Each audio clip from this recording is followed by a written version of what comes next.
On the day I married the most feared woman in the underworld, words suddenly appeared before my eyes. Marry her and you're dead. She's actually in love with your stepfather. This whole thing is a trap to make him swoop in and steal the bride. Run now while you still can. Otherwise, she'll auction off your virginity tonight in front of everyone and let her rich girlfriends have their turn with you. 3 days from now, after she's had you beaten within an inch of your life, she'll tell everyone you died of a sudden illness and dump your body in the outskirts for the wolves. Last time around, I bolted the moment I saw those messages. That was a mistake. I got grabbed by Yvette Sinclair's enemies and brutalized.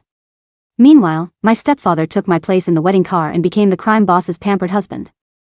After narrowly escaping death and finally making it home, he was already standing in the doorway with tears in his eyes. I know you hate me, he said, but why did you knock me out and throw me into another woman's bed? My mother didn't even let me explain. She said I had humiliated the family, and she threw me out without a second thought. Told everyone she'd never had a son like me. My sister, the one who had always doted on me, stood there and watched me burn alive. Then she locked the door and walked away. It wasn't until after I died that I found out the truth. My stepfather had written those messages himself. Then I opened my eyes again, and I was back to the day of the wedding. The same words were already floating in front of me. I watched my stepfather fuss over my tie with a warm, satisfied look on his face. I grabbed the kettle and poured boiling water all over him. This time, I was going to give him a taste of his own medicine. The boiling water hit Frederick Parker's arm, turning his pale skin an angry red. He stumbled back with a sharp grunt, and that warm, fake smile he'd been wearing all morning finally cracked. He glared at me with pure hatred. Jonathan Smith, have you lost your mind? He yanked off his jacket without thinking, and a white wedding suit was underneath. He'd put it on before he even came to find me. He'd helped me send every groomsman away, cleared the whole path, and all of it was so he could get into the wedding car the second I ran. Last life, I'd been too blind to see it. I actually thought he was here to wish me well. I looked at him and sneered. Sorry about that. My hand slipped. But since today is my wedding day, I have to ask. What exactly are you doing in a wedding suit, my dear stepfather? Were you planning to step in and swoop up the bride while I wasn't looking? His face went stiff. The messages were already rolling across my vision. Your stepfather knows he never had a real chance with Yvette Sinclair. He just put on the suit to pretend, even if it's only in his head. Don't go reading into it. Seriously, shouldn't you be focused on getting out of here right now? I ignored them and took another step toward Frederick. He couldn't meet my eyes. He looked exactly like a man who'd just been caught. Why, you're talking nonsense. Why would you believe those rumors? He was squirming, and I was just about to mock him again when the door swung open. My sister, Elaine Smith, rushed in. Jonathan, what are you still doing in here? The convoy is already downstairs. Frederick's fingers tightened around the hem of his jacket. I glanced at him calmly and deliberately asked, You don't look so good, Dad. Don't tell me you're not happy about me getting married today. He pressed his lips together and forced a smile. Of course I am. I couldn't be happier. I grabbed my jacket and walked out without another word. Right as I stepped through the door, the messages appeared again. You're really going through with this? She's a mob boss. She kills people without blinking. Now's your chance. Make a run for the stairwell, hide in one of the trash carts, and let them blow you right out of the building. This is it, last chance. I smirked and walked straight to the elevator in the opposite direction. I sent an emergency text to the police while I was still in the elevator. Then I walked out of the hotel with Elaine at my side. I looked up, and my stomach dropped. The cars parked out front weren't my family's wedding convoy. They belonged to Yvette's enemies. They think you're Yvette's true love, so they're here to grab you and make her pay. What are you waiting for? Get back inside. I saw exactly what the messages were trying to do. These people had come prepared. They'd already taken control of the real wedding cars. If I ran back into the hotel, I'd be walking straight into a trap. That was how I'd end up dead for real. Hey, I just remembered I left the engagement ring upstairs. Can you go grab it for me? Elaine studied my face for a moment, then nodded. Sure. Stay right here. I watched her disappear through the hotel doors, then I ran straight for the police station across the street. I didn't make it far. A hand clamped down hard on my shoulder, and Elaine's face appeared in front of me, with a smile that didn't quite reach her eyes. Jonathan, the wedding cars are around back. You're going the wrong way. She grabbed my arm and started pulling me back without another word. My blood went cold. Elaine, the sister who'd spoiled me my whole life, was working with Frederick. I lowered my head and bit down on her hand. The moment her grip loosened, I spun around and bolted, only to slam straight into a man's solid chest. The scarred man's grin was disgusting. His thick fingers wrapped around my throat and squeezed. "Mr. Smith, my lady paid 10 million for you. Where do you think you're going?" The memories of being humiliated and abused by that sleazy rich woman and her thugs in my previous life resurfaced in my mind. My body started to shake. I watched Elaine take the check the man handed her and walk away without looking back once. The messages exploded across my vision. "You should have listened and run when you had the chance. At least getting auctioned off by Yvette would have been better than this. You're done for. These people have a blood feud with Yvette. Honestly, you'd be better off ending it yourself than waiting for what comes next." My chest was heaving, but I forced myself to hold the scarred man's gaze. "I'll pay you twice whatever she paid. Let me go, and I'll tell you exactly what Yvette's weakness is." He blinked, just for a second. Then his smile stretched wider. He ran his thumb along my jaw. "Yvette's man is scared of a little pain. That's almost funny." He waved his hand, and 2 bodyguards stepped up from behind and pinned my arms. "My lady gave one order today. It doesn't matter who shows up to stop us. We're taking your virginity tonight and making Yvette choke on the humiliation." I fought back, but struggling against men that size was pointless. He laughed and dragged me toward the car like I weighed nothing. At that moment, the wail of police sirens grew closer and closer, and hope surged in my heart. But before I could call for help, I was knocked unconscious. When I woke again, I was lying on a soft hotel bed. Beside the bed, a strange scented candle was burning, making my whole body burn with an unsettling heat. I'd barely sat up when the door opened, and a woman in a bathrobe walked in. "Just accept it, man. There's no way out now. Might as well relax and enjoy it. By the way, do we have to pay to watch what's about to happen?" I took a slow breath. Then, following the lead the messages had given me, I reached out and started undoing her robe myself. Seeing my resigned expression, the old woman burst into laughter, the fats on her body shaking. "I'm going to enjoy every second of Yvette's husband." The words had barely left her mouth when I moved. I pulled the fruit knife I'd hidden earlier from behind my back and drove it into her stomach. She screamed and grabbed a fistful of my hair, then slammed my head against the wall. "You monster. You want to die that badly?" I bit down on the tip of my tongue. The sharp taste of blood cut through the fog in my head just enough. I jammed my fingers straight at her eyes with everything I had. She stumbled back, and I ran for the door. "Get him. Somebody get in here and beat him to death if you have to."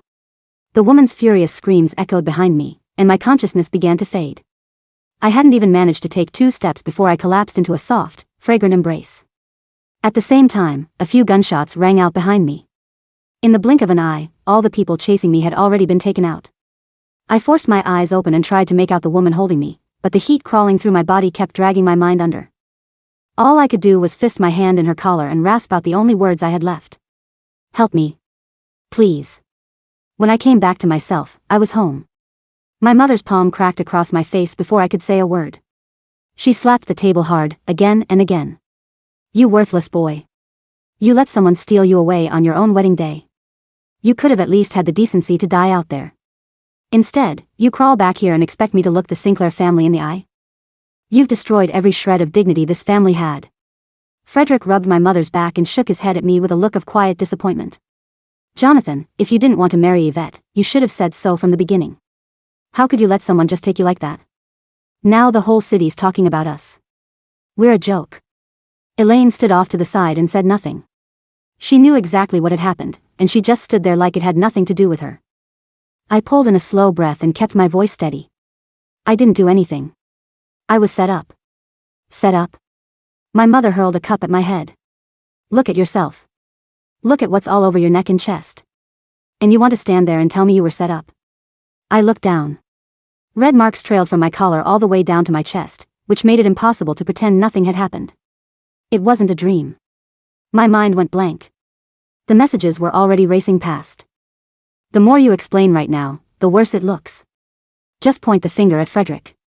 Tell them this whole thing was his plan. You saw Elaine take that check, didn't you? Say it. Tell them she's been sleeping with Frederick behind everyone's backs.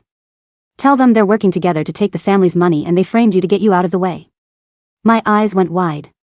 Because those were exactly the words I'd said last time. I'd come home broken and furious, and I'd said all of it. I had hated them to the bone, but those words had utterly enraged Elaine.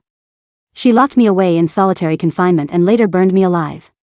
My nails dug into my palms as I glared at them. Frederick sighed and stepped forward, reaching down to help me up. Jonathan, I understand you're upset. But we're family. If you just tell us the truth, we can figure out how to help you. Tell you the truth about what? I shoved his hand away. About how you married my mother while chasing after Yvette behind her back. Or about how I almost got killed taking the fall for you. Enough. My mother kicked me hard in the shoulder. You can't control yourself, and now you're pointing fingers at your own stepfather? You're disgusting. Frederick pressed a hand to his chest and let out a long, wounded sigh. I know Jonathan has never liked me. But if he's going to destroy my reputation like this, I don't see the point in going on. That was all my mother needed to hear. She completely lost it. Bring me my whip. The Smith family had a punishment tradition, 99 lashes. My father had once been beaten to death under that same rule. And now my mother was ready to use it on me, all for a man she'd picked up from a nightclub. My heart sank completely. When I looked at my mother, all I felt was disappointment. Elaine walked over and placed the barbed whip in my mother's hand without a word. I forced myself off the floor through the pain. If you won't believe me, pull the hotel security footage. See who deliberately sent the groomsmen away before I walked out. Go check whose account received a large deposit today. And then tell me whether I was set up. Elaine threw her phone down in front of me. I was trying to spare you some dignity, but you keep pushing. Fine. Open your eyes and take a good look. That's the security footage from the hotel room.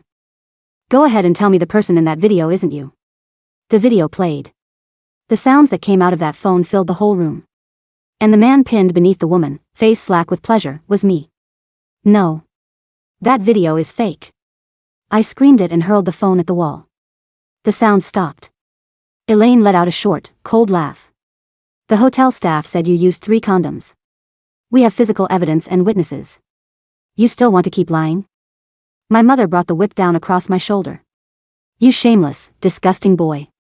I won't stop until you're dead. That's a promise. The messages dropped all pretense as Frederick's real thoughts were right there on the screen. Idiot. You should have died a long time ago. If you'd just run as I told you to, none of this would have happened. You never had a chance against me. The whip had been soaked in salt water, and every lash felt like fire. I bit through my tongue trying not to make a sound, and the taste of blood spread thick and metallic across my mouth. I was on my hands and knees, and my shirt was soaked through with blood. The room was full of people, and not one of them said a word in my defense. The only sound was the whip hitting my back. But no matter how hard I tried, I still couldn't remember who that woman was. Out of the corner of my eye, I caught Frederick's triumphant smile. I hated it. I hated the fact that even after being reborn, I was still going to die at his hands. I couldn't accept it. But it was already too late. My mother raised her whip high. Just as it was about to strike my face, a gunshot rang out from the doorway. Who gave you the right to lay a hand on my man? The heavy oak door of the Smith estate didn't just open, it shattered. The bullet struck the brass buckle of my mother's whip, sending a shower of sparks into the air and tearing the leather right out of her hand. She screamed, clutching her bleeding fingers, and stumbled backward into the sofa. Silhouetted against the dark hallway stood Yvette Sinclair. She wore a tailored black coat draped over her shoulders, her long dark hair falling over a face that looked like it had been carved from marble. In her right hand, she held a matte black silenced pistol, the barrel still wisping with pale gray smoke. Behind her, a dozen silent men in tactical gear flooded the room, their assault rifles instantly trained on every member of my family. The atmosphere in the room turned freezing cold in an instant. Yvette. Frederick's voice cracked, his knees visibly shaking. The smug, triumphant look he had worn a second ago vanished, replaced by a gray, sickly pallor. Yvette didn't even look at him. Her eyes swept the room and locked onto me. Seeing me kneeling on the floor, my shirt torn and soaked in a mixture of salt, water and blood, her eyes narrowed. A terrifying aura of pure, unadulterated malice radiated from her.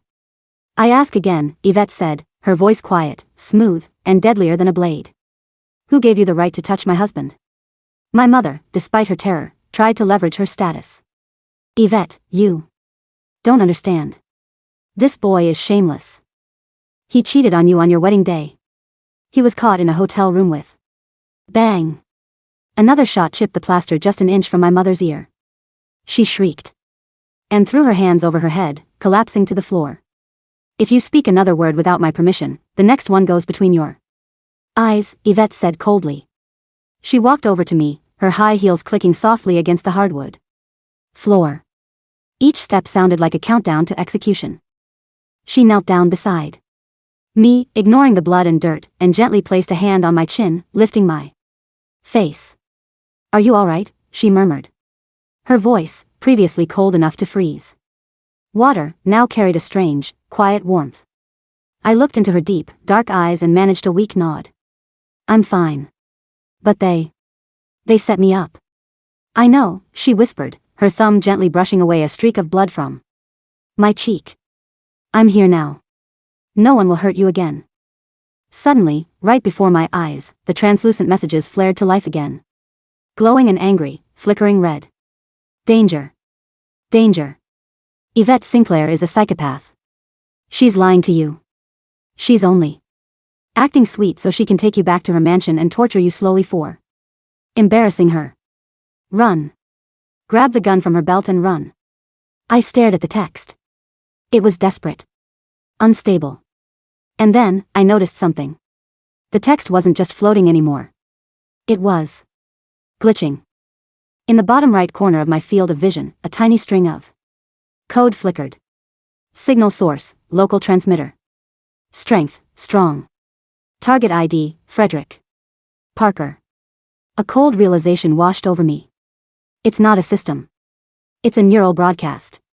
2 years ago, when Frederick first joined our family, I had been hospitalized for a minor concussion after a car accident he had arranged. He had insisted on getting me a special, high-end neurological scan at a private clinic he recommended. That was when he had done it.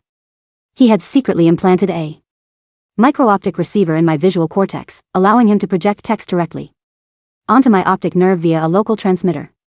All those system warnings in my past life, the ones that drove me to run, the ones that ruined me, were nothing but Frederick sitting in the corner, typing on a transmitter to manipulate my every move. I looked up at Yvette, my voice raspy but resolute. Yvette. There is a microchip behind my left ear, right under the skin. Frederick put it there. He's using it to project these messages into my eyes. Frederick's face went completely white. He took a step backward, his hand instinctively reaching into his coat pocket. Grab him, Yvette ordered instantly. Before Frederick could even blink, 2 of Yvette's bodyguards tackled him to the ground. They pinned his arms behind his back and violently ripped a small, black electronic device out of his pocket. Yvette's personal physician, who always traveled with her unit, stepped forward. He knelt beside me, sterilized a small scalpel, and with practiced, surgical precision, made a tiny incision behind my left ear. A dull ache throbbed in my skull, and then, with a soft clink, a bloody, pea-sized metallic chip was dropped into a metal tray. Instantly, the floating text before my eyes shattered into static and disappeared forever. My vision had never been clearer. I looked at the bloody chip, and then at Frederick, who was thrashing on the floor, his face pressed against the rug. It's over, Frederick, I whispered. Your toy is gone. You think a piece of metal proves anything? Elaine sneered, though her voice trembled as she tried to stand her ground. Jonathan was still in that hotel room. He still slept with another woman. We have the video, and we have the financial records. Is that so? Yvette stood up, wiping her hands with a silk handkerchief. She didn't look angry, she looked amused, the way a cat looks at a mouse that thinks it can run. She waved her hand, and one of her subordinates stepped forward, holding a sleek military-grade tablet. Play it, Yvette commanded. The tablet projected a high-definition hologram of the video Elaine had shown earlier. But this time, it wasn't the edited version. Yvette's tech expert ran a real-time digital analysis overlay. Within seconds, the glowing blue wireframes revealed the truth. The facial mapping is a deepfake, the tech expert explained, his voice droning like a machine. The original body in the video belongs to a paid actor from an adult film studio in the outer suburbs. The face of Jonathan Smith was digitally mapped over it. The rendering is amateurish, likely done using a commercial-grade server hosted in, let's see, Elaine Smith's personal home office. Elaine's breath hitched. She took a step back, her hands shaking violently. No, that's impossible. I got that video from the hotel security. The hotel security? Yvette smiled, a terrifying, beautiful curve of her lips. The hotel belongs to the Sinclair group. Do you really think you can manipulate security footage in my house, Elaine? Yvette walked over to Elaine, her steps slow and agonizing. And as for the virginity auction and the scarred man, Yvette continued, her voice dropping to a whisper that echoed in the silent room. We caught him. He didn't take long to talk. Shall we bring him in? 2 bodyguards dragged a heavily beaten, bloody figure into the room. It was the scarred man from earlier. His face was swollen beyond recognition, and his chest was heaving with terror. The moment he saw Yvette, he threw himself onto his knees, his head slamming against the floor. I'm sorry, Boss Sinclair. I was paid. I didn't know he was your man, he screamed, his voice cracked with pain. Who paid you? Yvette asked, her voice flat. The scarred man pointed a trembling, blood-stained finger straight at Elaine and Frederick. Them. The girl and the stepfather. They gave me 10 million to stage the kidnapping. They told me to make sure Jonathan was compromised so Frederick could take his place in the wedding car. You're lying. You're framing us. Elaine screamed, her face twisting into a hideous mask of panic. Mom, don't believe him. Jonathan is the one who did this. He's trying to ruin us. But my mother wasn't stupid. She looked at the bloody scarred man, the dissected chip in the tray, and the glowing digital analysis of the video. Her gaze shifted to Frederick, who was still pinned to the floor, sweating profusely. Frederick. My mother whispered, her voice cracking. Is this true? Did you do all of this? Frederick, realizing his plan had utterly collapsed, stopped struggling. The pathetic, gentle facade he had maintained for years melted away. He let out a low, wet laugh that quickly turned into a maniacal cackle. So what if I did? He hissed, spitting blood onto the carpet. You stupid, arrogant old woman. You actually thought I loved you? You're nothing but a stepping stone. If Jonathan hadn't messed up my plans, I would have married Yvette, taken over the Sinclair family assets, and left you to rot in the streets. And you, he glared at me with pure venom, you should have died in that hotel room. You're a worthless piece of trash. My mother collapsed onto the floor, her eyes wide with shock and grief. The man she had defended, the man she was willing to beat her own son to death for, had just laid his soul bare. Now, Yvette said, her voice cutting through the heavy silence like a razor. We have the truth. Let's discuss the punishment. Yvette, I said, struggling to stand. Yvette immediately reached out, her strong arm wrapping around my waist to support me. The warmth of her body cut through the cold pain in my back.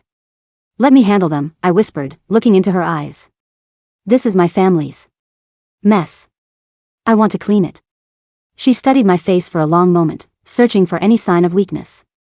Finding none, she nodded slowly. The Sinclair family resources are yours to command, Jonathan. Do whatever you want with them. I turned my gaze to my mother, who was weeping on the floor. In my last life, I said, my voice cold and hollow, you beat me, you threw me out, and you let me die. All for this man. My mother looked up, her face pale, confused by my words. Last life? Jonathan. What are you talking about? I was tricked. I'm your mother. You ceased to be my mother the moment you raised that whip, I said flatly. From this day on, you have no son. Every penny of the Smith family inheritance left by my biological father belongs to me. You will be stripped of your shares, your assets, and your home. No. You can't do that. Elaine screamed. I am the CEO of Smith Enterprises. You can't just throw us out. Actually, she can't, Yvette chimed in, her voice dripping with mockery. But I can. The Sinclair Group has been quietly buying up Smith Enterprises' debt for the last 3 months. As of 5 minutes ago, we own 90% of your company's shares. You are fired, Elaine. And you are both officially bankrupt. Elaine gasped, her knees giving out as she slid to the floor beside her mother. I then walked over to Frederick, who was still pinned down. I knelt in front of him, grabbing him by his hair and forcing his head back. You wanted to auction off my virginity, right? I whispered, my voice incredibly soft. You wanted to let your rich, depraved friends have their turn with me, and then dump my body to the wolves? Frederick shuddered, the raw terror finally creeping into his eyes. Jonathan. Please. We're family. I was greedy. Please, spare me. I am a very fair man, Frederick, I said, a cold smile spreading across my face. I believe in an eye for an eye. I stood up and looked at Yvette's men. Take Frederick. Lock him in the basement of the underground club in the West District. Call every single one of his wealthy, depraved business partners, the ones he promised to sell me to. Tell them the auction is still on tonight. But the prize has changed. Frederick's eyes went wide. No. No. Jonathan, you can't. I'm a man. You can't do this to me. Oh, I think they won't mind, I said coldly. And after tonight, throw him in the northern forest. Let's see if he can outrun the wolves. No. Please. Jonathan. Ah. His screams were cut short as Yvette's men dragged him out of the room, his knees scraping against the floor. Elaine and my mother sat in the middle of the ruined living room, weeping and begging for forgiveness, but I didn't look back. I took Yvette's hand, and together, we walked out of the Smith Manor. Behind us, Yvette's men began boarding up the windows. The house, and the family I once loved, were dead to me. The ride back to the Sinclair estate was silent, but it wasn't a tense silence. I lay on my stomach in the back of Yvette's custom luxury SUV, my back treated with a soothing, cooling ointment by her private doctor. Yvette sat beside me, her fingers gently running through my hair. You were brave today, she said softly. I had to be, I replied, looking up at her profile. The streetlights flickered across her face as we drove through the rainy city. If I wasn't, I would have ended up dead. Just like I stopped myself. I couldn't tell her about the regression. She would think I was insane. Just like what? She asked, her eyes searching mine. Just like they wanted, I corrected quickly. Thank you, Yvette. For coming. For saving me. She stayed quiet for a moment, her fingers pausing in my hair. You don't need to thank me, Jonathan. You are my husband. I chose you. Not because of your family, and not because of some underworld alliance. I chose you. I stared at her, stunned. Why? Because 3 years ago, when my car was ambushed in the South District, and everyone else ran away, a stupid, reckless boy threw a trash can at a gunman to distract them, giving my backup enough time to arrive. She smiled, a rare, genuine expression that made her look breathtakingly beautiful. You don't remember, do you? You ran away right after, covered in soot. The memory flashed in my mind. Yes. I had done that. I had no idea the woman in the car was the infamous Yvette Sinclair. I had just acted on instinct. I've been watching you ever since, she whispered, her face leaning close to mine. So when your family offered a marriage alliance to settle their debts, I accepted immediately. I wanted to protect you from them. But I didn't know they were this sick. Her hand moved to my cheek, her touch warm and possessive. From now on, you are safe. Under my wing, no one in this city dares to look at you the wrong way. My heart swelled with a strange, fierce emotion. In my past life, I had run from her because of those cursed messages. I had believed she was a monster.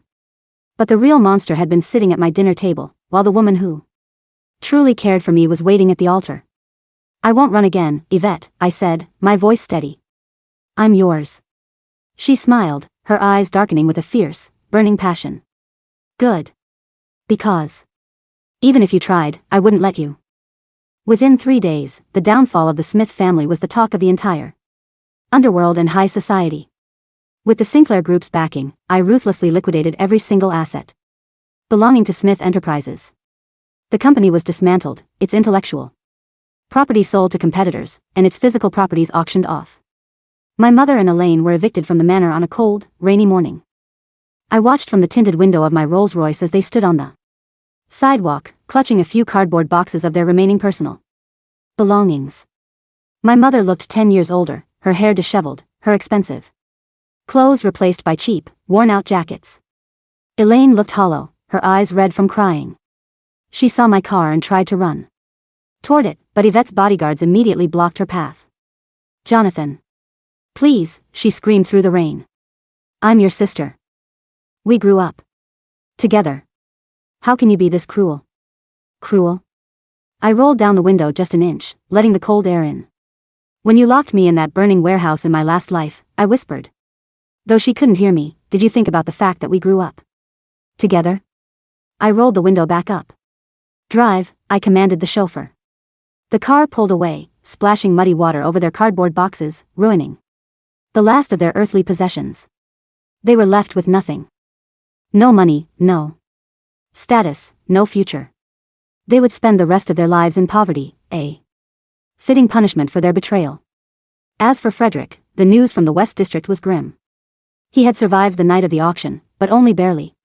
The depraved associates he had cultivated over the years had shown him no mercy. When he was finally dumped in the northern forest, his legs had been broken, leaving him unable to run. The police report the next morning simply stated that a badly mutilated male corpse had been found in the outskirts, heavily ravaged by wild animals. The dental records confirmed it was Frederick Parker. The man who had ruined my past life was gone, reduced to nothing but a footnote in the city's criminal archives. 1 week after the original disastrous wedding day, a new ceremony was held. This time, there were no traps.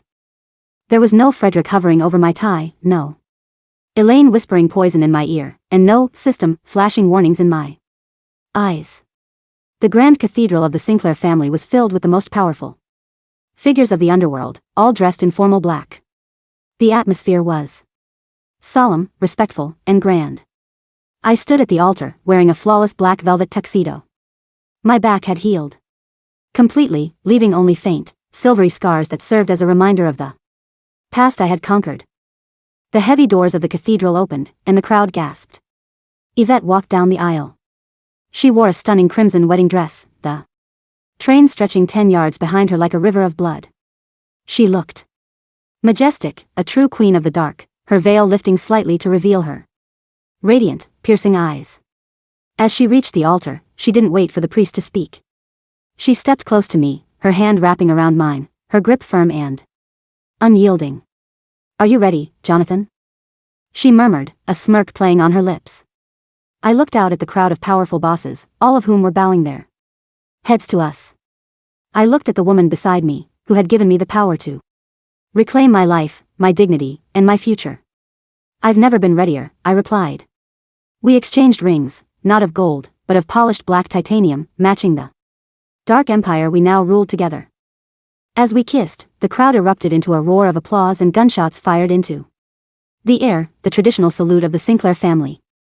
I closed my eyes, enjoying the warmth of her lips. The past was dead, the villains were crushed, and the crown was ours. I had survived the trap, and in doing so, I had conquered the underworld.